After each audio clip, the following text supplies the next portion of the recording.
On today's episode of Classroom Matters, I get the privilege of sitting down and talking with Dr. Roseann Capanna-Hodge, who is a mental health trailblazer and founder of the Global Institute of Children's Mental Health and media expert, who is, in her own words, changing the way we view and treat children's mental health. So I've had the opportunity to listen to Dr. Capanna-Hodge on several podcasts. And just as I was able to hear this in her interviews, I know that all of you will be able to hear this in our conversation with her today as well. She is so genuine, so down to earth, so easy to talk to, but yet so knowledgeable about the ways that her work has helped thousands reverse some of the most challenging conditions and things such as ADHD, anxiety, mood, Lyme and PANDAS disease using proven holistic therapies. So I know that you're in for a great conversation today, and I hope that you enjoy the conversation with Dr. Capanna-Hodge as much as I did.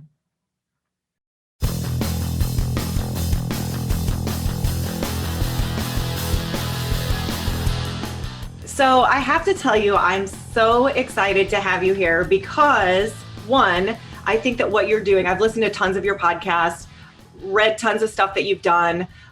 So one, being an educator, a former educator, I'm still sort of have one foot in the educational pool, as you will, but also being the mom of a son that, is on the spectrum. And, we've really worked with him. And that was the reason I left the school district, was to be at home with him and homeschool and really try to figure out how he learns best. I think that just some of the things that you're doing are so groundbreaking. And I have to say, I know that this has been said about you before, but now that I've actually had a couple of minutes to talk to you and I've listened to some of the other stuff that you've done, you really are just like a cool, fun, warm, friendly person. I'm just saying that, Christy. I mean, for real. I think here's the deal. I think the thing about me is I'm like this all the time. It's just how I talk to my people.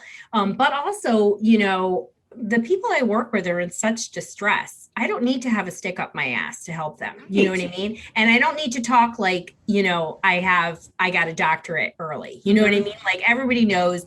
And I just think, why can't we just talk in a real way? Because that's how people hear you, So, and also I do only do things that I love and have a lot of joy behind them. And I hope that comes across. So, but I just find it so helpful. And ultimately I'm a special needs mom. So, I just want people to feel at ease because they're so struggling, which is why I call it the book, It's Going to Be Okay. It's going to be okay. Because that's what I tell everybody. That's the first thing I say to people, because, when your kid is having a hard time, it's really hard on us because we get on the worry train, Mm-hmm. But thank you for saying that. We try, Mr. Hodge and I tell our kids that we're the coolest parents ever, right. Do they believe you? Or are they like my three boys who are like, Mom, stop? They kind of do. And they really have a good time with us and they crack up and they like to make fun of us. And I love that. I love every minute of that. So how old are your kiddos? I have a 16-year-old and I have a 10-year-old. No, the 16-year-old's doing great. You have the same ages? I have 17, 13, and 11. Oh, you did a little in between. Between. I wasn't so brave to have a third, Yeah. And it's just like, I'm glad, my 17, almost 18, he'll be 18 in December, is really great too, because I think just in general, brag moment, but I think that all three of my children are just amazing human beings. They're all so different, but they're just simply the best. And, they're boys though, right? They're difficult. And, you talk a lot about, and I want to get into this today as we're chatting, not only the serious diagnoses that you can get for a child, right? But also stress, anxiety, mental health issues that are really impacting all of our kids, even the kids that are the most, grounded and come from great. Even typical kids are struggling today. Kids. Yeah. So tell our audience, though, I want to get in a few little questions before we dig into some of these more deeper topics. Tell the audience a little bit about your background. Yeah. So, first of all, I'm going to start back way when I was young, and I had a calling to be a healer and a mental health person. And if anybody's ever heard me speak, the story is when I was 5, my mom's friend Angela, who used to make the best cookies in the world, asked me what I wanted to be. And I said that I wanted to be a psychiatrist. And it sort of just came out of my mouth. And it was sort of like a knowing, like, oh, this is what I was going to be. And I didn't even know where it came from. And I had no exposure to mental health. And as I got older, I realized that psychiatrists just do medication. And I changed it to being a psychologist because I wanted to really help people through talk and guidance, right? And that was my gift. And you know, what happened is I started working with kids and families, and I just loved working with kids and families. And I realized with a little bit of effort, a little bit of attention, that I could have a dramatic impact on kids that were really struggling. And, you know, I couldn't believe that if I spent an hour a week with a kid, that there could be transformational change when everybody wanted to change.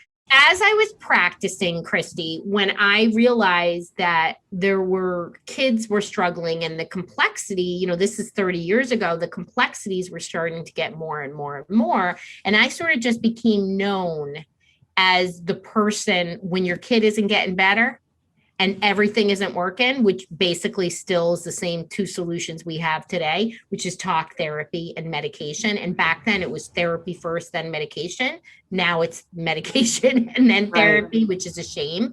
I just said, I'm not okay with the level of distress and dysregulation kids or families are having in the 90s. And I said, I'm going to go do research and find out how do we regulate the nervous system, right? And that just opened up the door to deeper work in nutrition and homeopathy and supplements and neurofeedback and biofeedback and different types of therapy.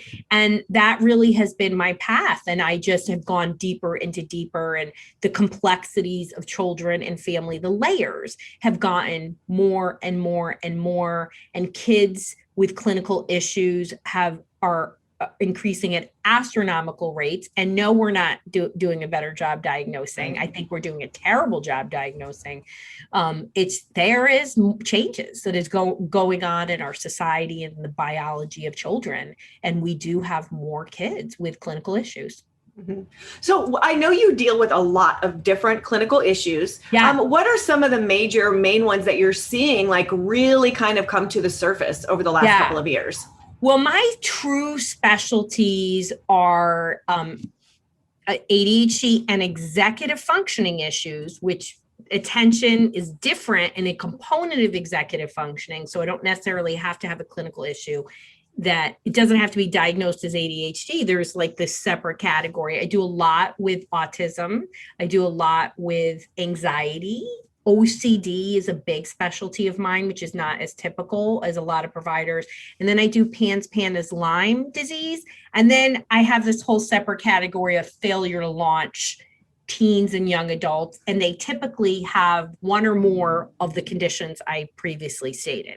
So I do a lot of deeper clinical work with those issues. I also do a lot of work with brain injury and concussion.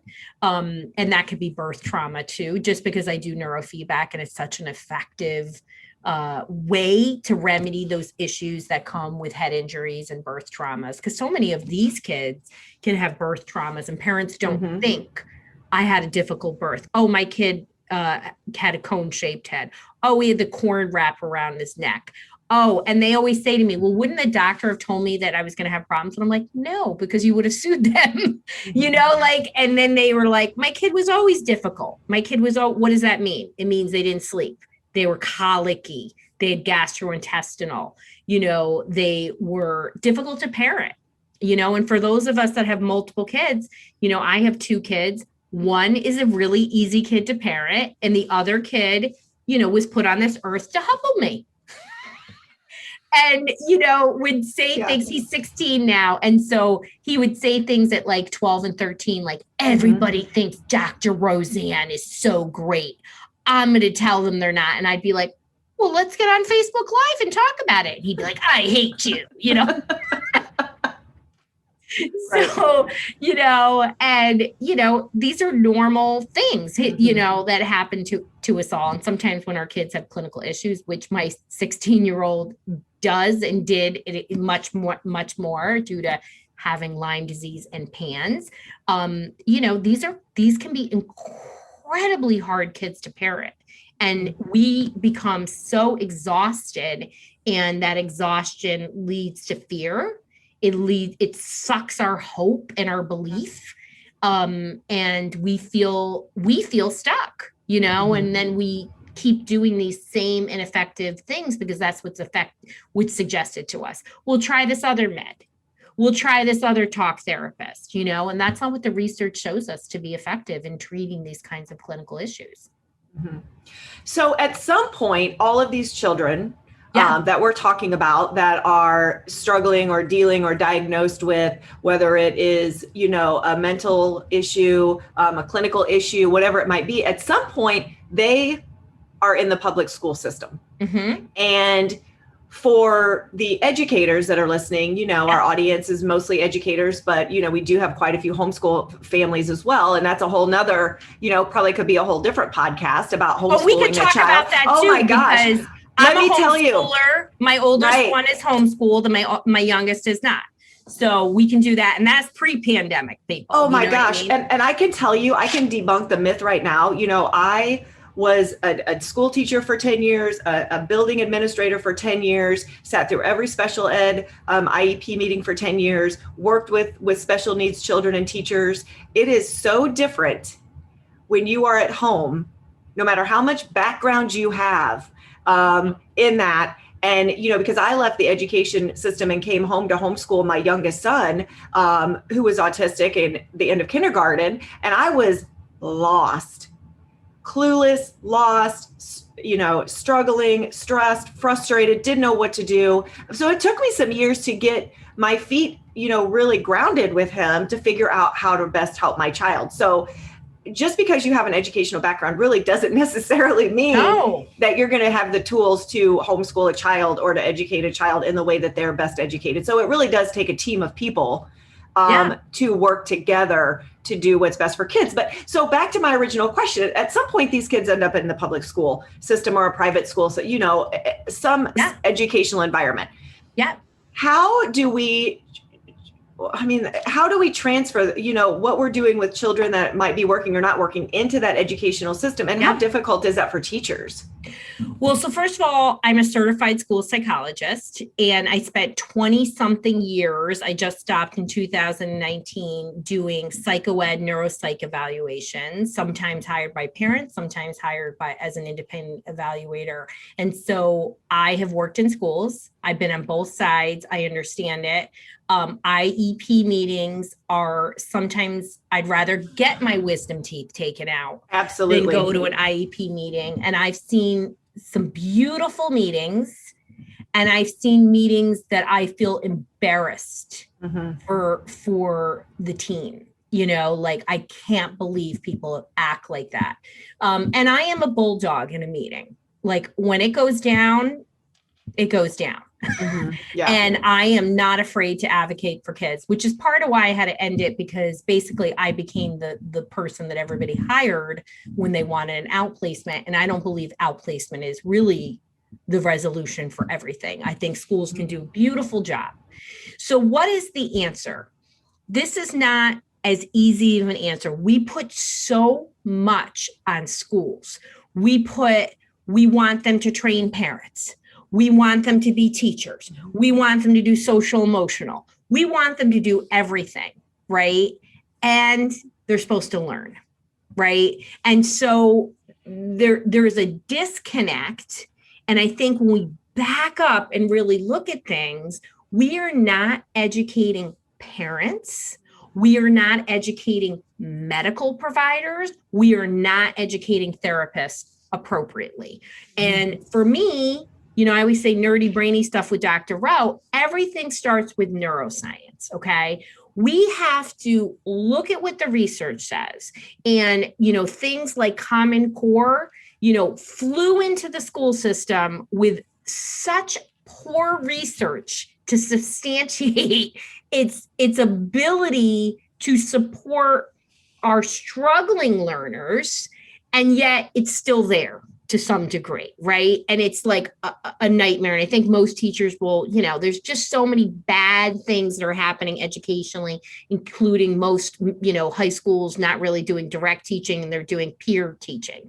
Right. This is not what works. This is not differentiated instruction. So we are leading our educational system. We're putting too much on them. We are not educating parents, and we are not focusing as a society on social emotional development. Okay. And we use grades as a benchmark of mental health, and everybody is buying into that. Teachers, even mental health professionals to some degrees buy into that, and certainly parents. The thing about parents is they want to know. They're information hungry. And if we dial things back and really focused on, how to support parents so they can be partners in the educational process, because education isn't just about reading, writing, and arithmetic. Mm-hmm. And we've shifted, right? Like we used to spend so much time doing a lot of play in kindergarten. No, now we're shoving down academics. And what is the outcome? The outcome is a dramatic rise in mental health issues with kids, zero stress tolerance with kids. Kids have no stress tolerance. And part of that is bubble wrap parenting. Yes. And we have to go back. And this is an opportunity right now, Christy, with so many kids being distressed. Typical kids with clinical issues. Some of my kids with clinical issues are actually doing even better because they had a toolkit.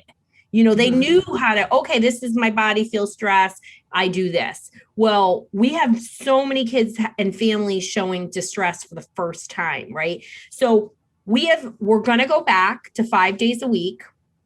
People are struggling. They are acting in ways that I have never seen. People are very comfortable being confrontational, expressing hurtful opinions. And this is what we're moving to, right? People are stressed the heck out. We've battle-weary teachers. Mm-hmm. They did an amazing job in this pandemic. Parents did an amazing job in this pandemic. But we're going back with what we know through survey research, much higher rates of anxiety, depression, suicidal thoughts. Mm-hmm. What are we going to do differently, Christy? Right. Okay. We have to change. And I think the first step is I've been screaming this right from the beginning of the pandemic. Our government should have said, guess what? We're mandating 15 to 20 minutes a day of meditative practices, mindfulness-based activities, right? There's research to substantiate their efficacy. What the heck do? They calm that nervous system down. Mm-hmm. And their nervous system is activated. You are not able to think properly. Your attention is not the same, and you cannot take action the same way. Mm-hmm. So we're going to have everybody trying to do triage. We're going to have everybody trying to do crisis intervention. We do not have enough trained people. We do not have enough therapists and school-based. And what if we look to the research, it's about regulating and calming that nervous system down. And for me, we train our teachers. We do this 15 to 20 minutes a day. We are going to have better grades. We're going to have kids getting along better with each other. We're going to have less crises with behaviors. And we've got to have parents be part of this. Yeah. I mean, if parents understood it, most parents will do it. The problem is we then say, well, the school's got to do it. Well, right. Where is the parent part of this? And so the American Pediatric Association, they should be mandating this too. And this is where our problem is. I work from the ground up, right? Like I've done a lot of things at a higher level. Let me tell you something. People will say they want this, they want that. Ultimately, in the end, people are so hung up on their kids being a straight A student that they'll be like, I want my kid to not be stressed. I want my kid to do that. And I'm like, okay, well, we're going to work on that. And we're going to work on the emotions. And they're like, why isn't he a straight A student? And I was like, but you said that wasn't a priority, so we have to change this dialogue, and it's stopping the conversation and it's actually doing.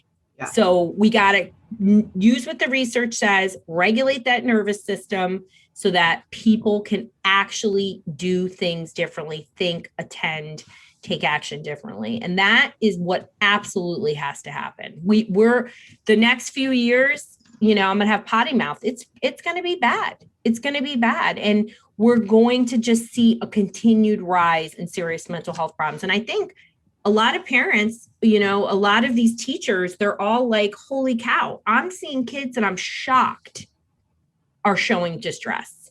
Mm-hmm. So this shouldn't be a surprise to people. We have to take action differently. Yeah. And I think, if you have this conversation with parents, they're going to listen and they're going to say, yes, absolutely. Everything she's saying is making perfect sense. If you have a conversation with educators, yes, this makes perfect sense. Why is it so hard to get those two groups of people together, working together as a true partnership? Because I feel sometimes, and especially with a lot of kids going back to school this upcoming school year, some parents, and I understand their frustration, are saying, okay, I'm done. They're coming back. They're yours now. They're yours. Or educators are like, we need you to help. And parents are like, well, that's your job. I just feel like there's such a divide. Hug. Yeah.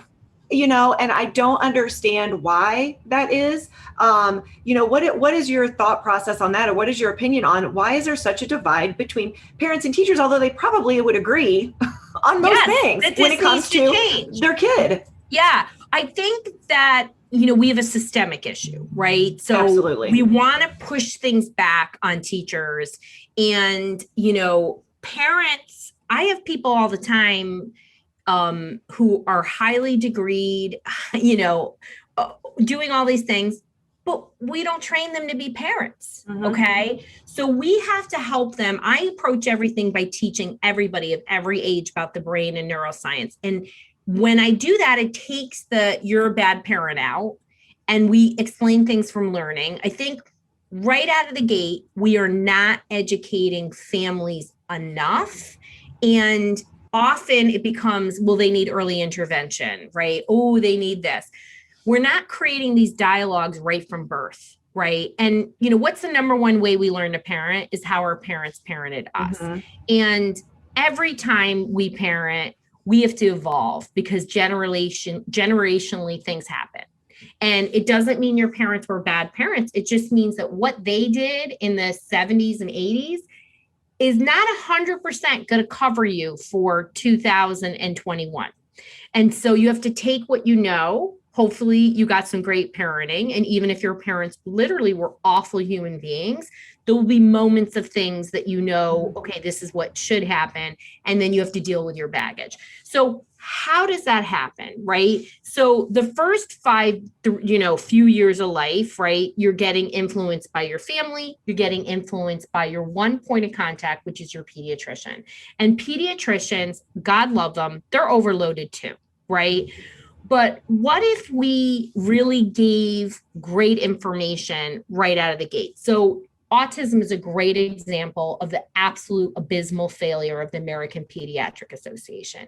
They waited 12 years to update their diagnostic criteria, their information on autism for providers and parents. In that 12 years, autism skyrocketed.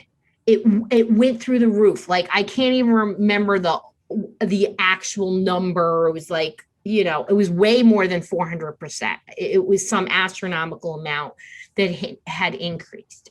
And in that time, parents didn't get good information, like kids with autism almost always have sleep problems. They almost always have gastrointestinal problems. And they didn't get those things that could have helped with early intervention. When it was the information came out, I believe in 2019, it might've been early 2020. There was some good information on there, but we missed opportunities for early intervention. And so we have to look, what are the systems in place? What are the lines that we can do? And how much more can we put out there, right? I mean, part of why I always push myself, I'm on these podcasts, on TV, all this other stuff, is to get information in the hands of parents because they want it. And I think Google's great, but there's a lot of noise on Google, right? I made this book, It's Going to Be Okay, so that it gave you all this research. There's 40 pages of research so that you could say, wow, there's a lot of evidence-based approaches in helping kids that are struggling, whether it's a clinical issue or not. But 50%, 54.2% of kids, 10-year-old research, have a physical or a mental health problem. And, one of the scariest things about autism is that they say by 2045, 1 in 4 kids will have autism. How are our educational system is going to manage that? The medical system, financially, they won't be able to do that, right? With a level of care. So we've got to back things up. We have to start at a basic level, and the government does need to intercede. It can't just be our schools. It cannot be. But I think parents are resistant because they don't understand. That's what I find. People come to me out of desperation and they still always give me pushback. The trust and the belief is not there. They think, well, absolutely, those 8 clinical trials of medication, which caused my kid to sometimes have psychosis or have this or have that, maybe there still is another. And this thing called neurofeedback, I never heard of that. And I'm like, well, it's been around 50 years and has, over 10,000 research study. So, parents have to get that support and that learning early. And we know early intervention is important, but yet we definitely do not do enough. I mean, I don't know what your experience was, Christy, with your son's autism diagnosis. Like, you knew enough, you probably still had a push. Yeah. And I think that when you're talking about this rise of these clinical diagnoses and the anxiety and stress in our kids, I mean, was it there 20 years ago and we just kind of shoved it under the rug? Because, a lot, especially with boys with ADHD and things like that, a lot of parents, and I don't want to say the olden days because that's going to date us, but, back in the day, oh, they're just boys. That's just how they, they're fidgety and they're this and they're that. And so I do think we've come a long way since then. But I do think too, that if you are not aware, if you're not observant, if you're not paying attention, if you're not reading, if you're not talking to pediatricians and partnering with people, you are going to miss a lot of things as a parent or as a teacher, right? And so I was able to pick up on a lot of that because I had experience with that. I had 2 children prior and I knew their developmental stages and what they did and what they couldn't do. And I saw him lagging. And so I immediately started reading and researching and doctors and, educators and all these things. But I'm kind of like you. I'm kind of a bulldog. I'm like, we're moving forward. We're gonna get this figured out. What can we do? Let's work together. And I don't think a lot of parents, like you said, feel the ability to do that. They don't maybe feel qualified. They feel like they don't understand it. They feel like maybe the educators aren't on the same page. But when we talk about stress and anxiety, I want to ask you this. Yeah. Kids going into classrooms today, especially now, we're in the time where we are coming back from a really difficult year in public school with the pandemic, kids in school, kids out of school, kids hybrid, kids remote, kids 100%, kids back. I mean, my son was in and out of school, I don't know how many times this year. That in itself is going to cause some stress and anxiety. Absolutely. But how are teachers, one, able to recognize it? Yeah. Communicate it with parents and then actually do something, because although you say it's a systematic issue, there has to be something that teachers that are listening can say, aha, yes, I can put that into place tomorrow and I don't need permission from my district to do it. Absolutely. So let's dive into this, because first of all, when I work with a lot of parents, they often tell me, like you, that they knew there was a behavior, they knew this was going on. We're going to dive into that. And they got pushed back because the kid was doing well academically. If you're not doing well academically or you're a behavioral problem, you're going to get help. Okay. Everybody Absolutely. else does not. Right. Okay. And we have a system in the public schools of failure. You need to be failing in order to really get acknowledged. Right. And I love my preschool and kindergarten teachers, because especially the ones that are older, they've been around and they see it, and they're able to see that kid, if it's a K-5 school, where they are developmentally, and they put those pieces together and do that. So most parents have instincts, they ask for support, and the pushback is, no, this kid is fine. And years later, it's always that we connect back to that. So number one, if you are a parent or a teacher and your instinct says something's going on, you're probably right. Okay. And even if it's a developmental issue, it needs attention. Okay. So we can only connect the dots looking back, right? We can't connect them looking forward, but don't ignore instinct. I think it's one of the biggest mistakes parents make, right? And just keep doing research, keep looking. There's lots of free information and low cost information. So what do teachers need to see, right? So what are some of the biggest issues that I see later? So learning issues, particularly in reading. Okay, so 80% of kids with an IEP have a literacy goal. 80%. So reading, when I worked in schools, and I used to specialize too in diagnosing and supporting kids with dyslexia.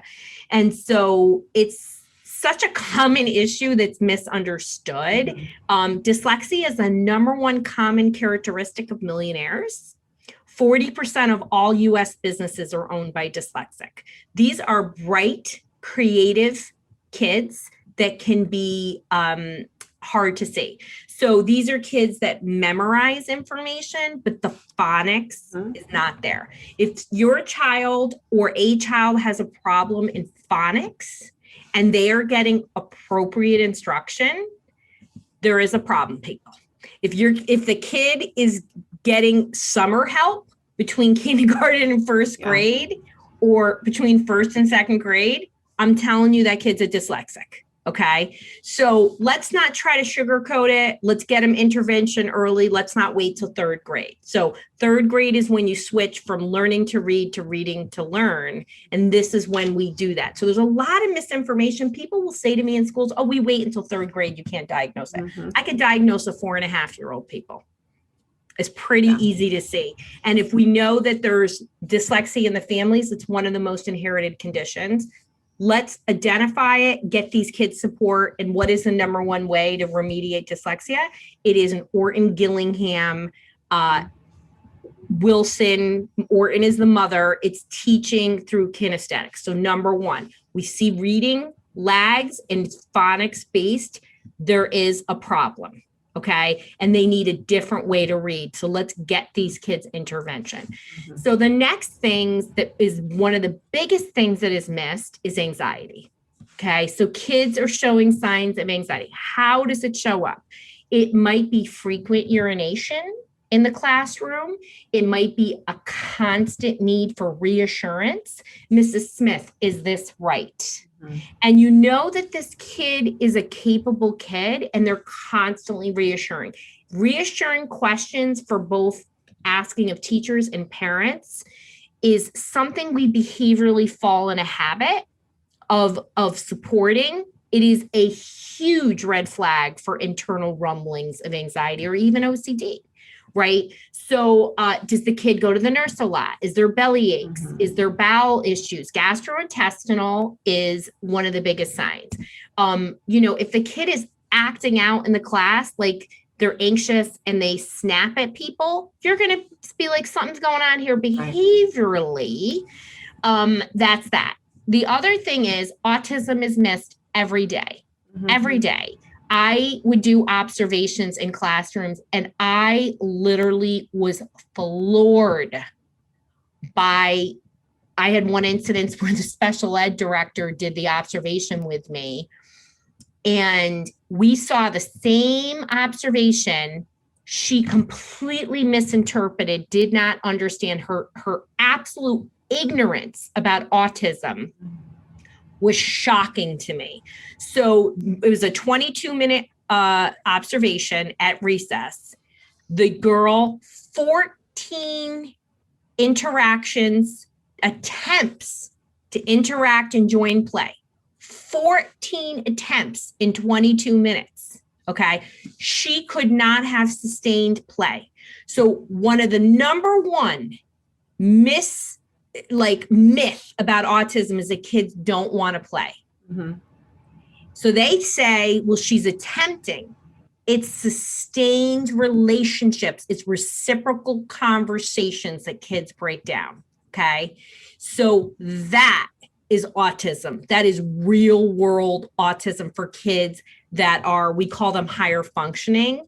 It just means that their IQ is higher, but socially they just break down differently. So in this incident, the special ed director actually came up to me afterwards and said, didn't she play so beautifully? And I said, are you joking? Are you joking? She made 14 attempts and never once during this time she had sustained interaction. And this is her typical. This is not an unusual day. Do you not know what autism is? So, of course, I got her labeled autism. I literally hijacked a PPT, a special ed meeting, and would not allow the team to leave until I did that. So that's what happened. And if I didn't do that and I didn't have that bulldog to make that happen, this kid would have never gotten identified. They told me point blank, you are wrong and the neurologist is wrong on this diagnosis. And I was like, this is like a textbook diagnosis. And people get personal in this, right? Sure. So understand, so autism and kids with nonverbal LD, kids with difficulty. Some of our kids with ADHD, they're so impulsive, they can't sustain the interactions. They're not on the spectrum. They understand the reciprocal when you do that. So understand it's reciprocal back and forth. And kids with autism, kids with ADHD, kids with social challenges often want interaction. When they don't want interactions, it's pretty obvious that they're on the spectrum. They'll tell you, right? So leave me alone. Leave me alone. It's not like that. Most kids on the spectrum, the kids with a higher IQ, it's not like that. It's in the finesse, right? So know that your kid does not have to be like on the ground, totally not functional. Right. Because that is what people think mental health looks like. Most people with struggles with behaviors or cognitive issues, they don't understand that they're really functioning. And then, also we think every kid that has an attention or executive function issue has ADHD. I'm going to tell you 50% of the time that people come to me and tell me, I'm telling you, it's more than that. They say my kid has ADHD. 50% of the time, that is absolutely not the primary diagnosis. And it can be learning disabilities, anxiety would be the two biggest things that it is. And that is not what it is. So we need to open our mind. And why does that matter? Because then we need the right diagnosis. We still have to look at the behaviors, right? So we don't always need a diagnosis. That's another hang up. But diagnoses do help us, right? Sure. So we know your kid is not ADHD. They have autism. There's a whole set of issues that come with autism, including having kids on the spectrum always have gut issues. Why is that important? Because if we treat their gut issues, we restore bacteria, and that proper microbiome allows for proper neurotransmitter activity in the gut. And we need the gut neurotransmitters to work just like the brain because they go back and forth. And it can resolve a lot of issues for kids and reduce some of the behaviors. So we have to increase their functionality. So I would say those behaviors that we see, don't dismiss it. We don't want to always have these conversations. When I worked with young kids and still work with young kids, I say, look, we see this, we see this, we see that. Sometimes those behaviors are associated with autism. And I'm bringing this up to you because you need to hear that. But we're going to talk about the behaviors and let's talk about what you can do about it. And I know it's really tricky in a school because when schools recommend things, sometimes parents insist that the schools are the people that pay for them.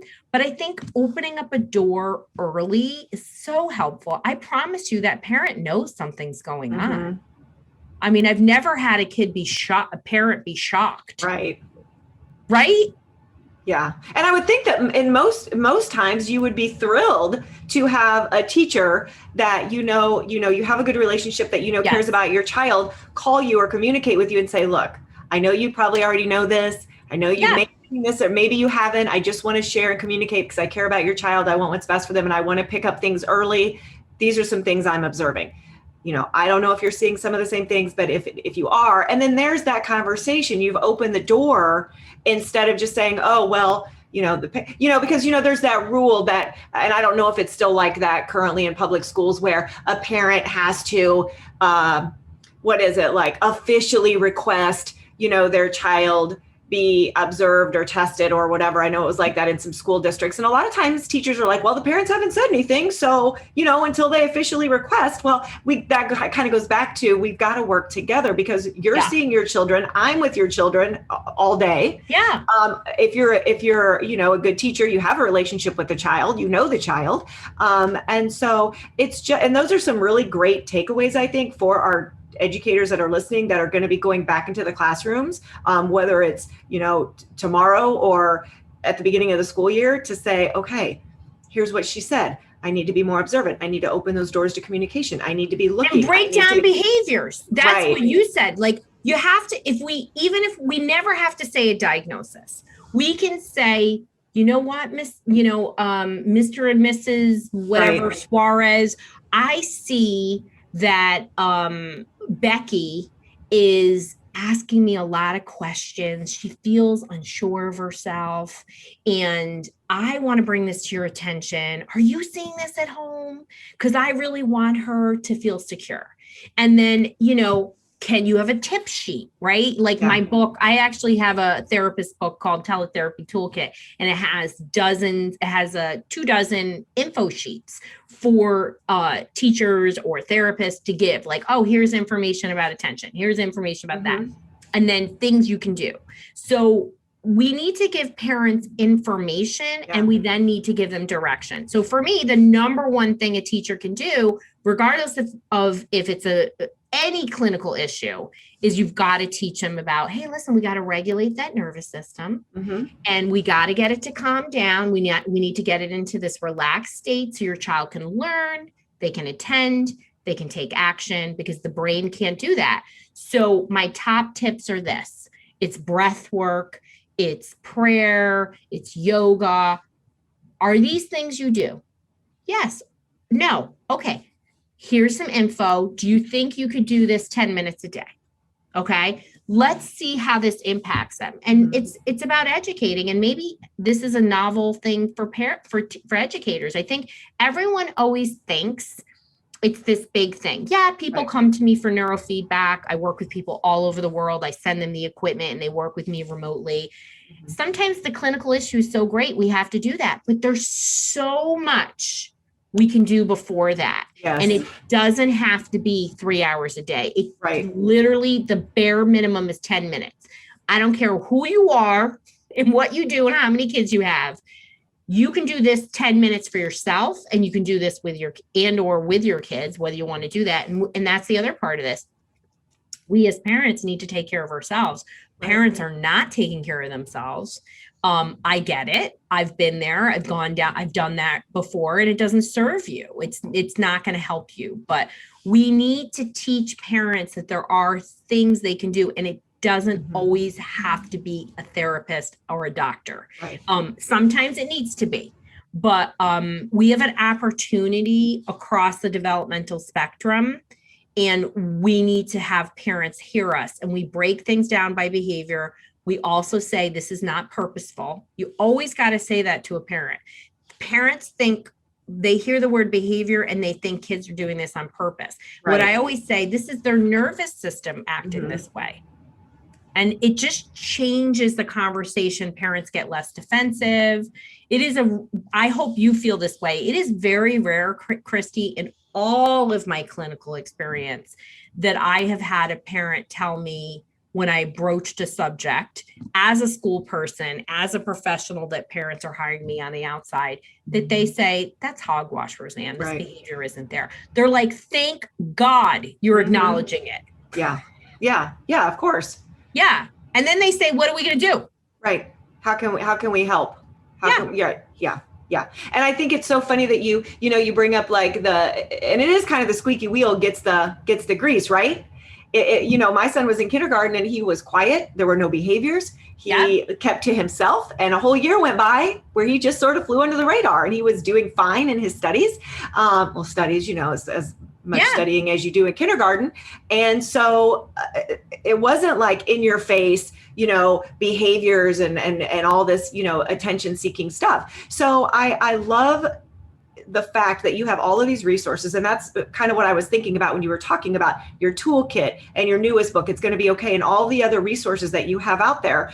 And I know you have your Raising Successful Kids program going. And I want to mention that because I think that when parents go to the internet or teachers, they are just swallowed by all this information. And so you actually have so much information that parents and teachers can get on your website. They can, follow you. I mean, I've been reading your Twitter for the last couple of days. And I'm like, oh, I got to say that. Oh, I need to say that. Oh, I need to retweet that.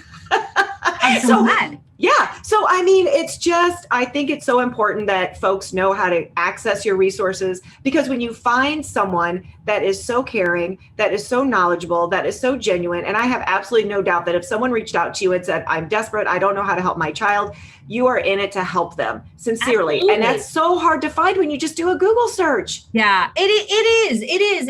And also, again, like, I think there's great providers out there, but the providers that are leading, doing care based on neuroscience, it's not happening in the way that it should. Their idea of neuroscience is neurotransmitters because of marketing by pharma and the push. There isn't one medical program in the United States that does not receive funding from pharma. That's a conflict of interest. And so parents think, oh, if it's biology, if it's neurotransmitters, I'm doomed. This is the only thing I can do. And so, we have to educate. And I think when I think about some of the best outcomes I have ever had with issues, regardless of the intensity. Okay. And let me tell you, I get intense issues every day that no other clinician will touch. And which is sad in and of itself. If I got parents that are in, I'm doing it. Right. So, but the best outcomes are two things. One, I got a parent who said, my mama gut told me this, and I'm not saying no, I'm going to keep pushing it.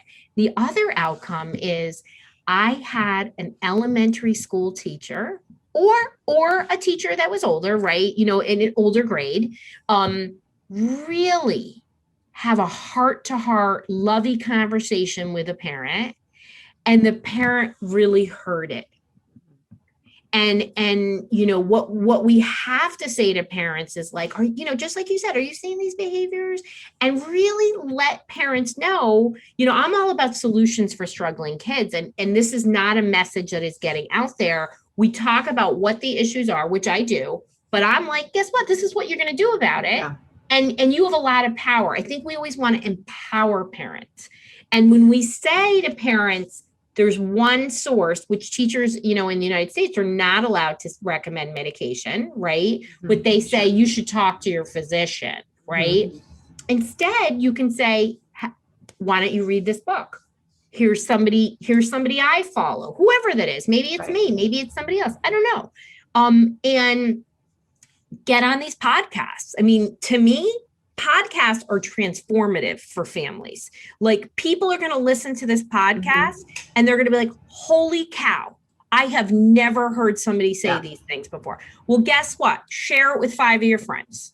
Let's really get the ripple effect here, because, like I said, I've worked at high level. I have found the greatest change is coming on the ground.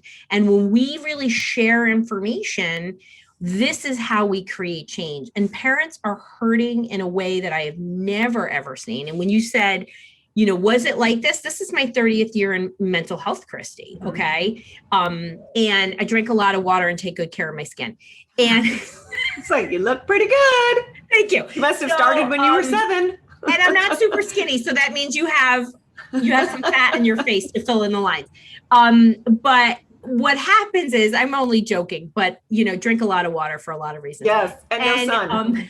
But things are getting worse. Yeah, we do have more clinical issues. This is not because we're diagnosing better, as I said earlier. Right. And so it is moving in a direction that I am alarmed. And this is why I get out there and give this information, because we will help people today. And, teachers are the frontline workers in a even more than therapists, because the teachers are the ones giving this information. And so most teachers, it's hard. And some parents do give you pushback. And I am sorry, because I wish they didn't, but I still think it's worth the conversation, because a lot of times when I get those parents, I always say, when did a teacher tell you something? And they know it and they tell me.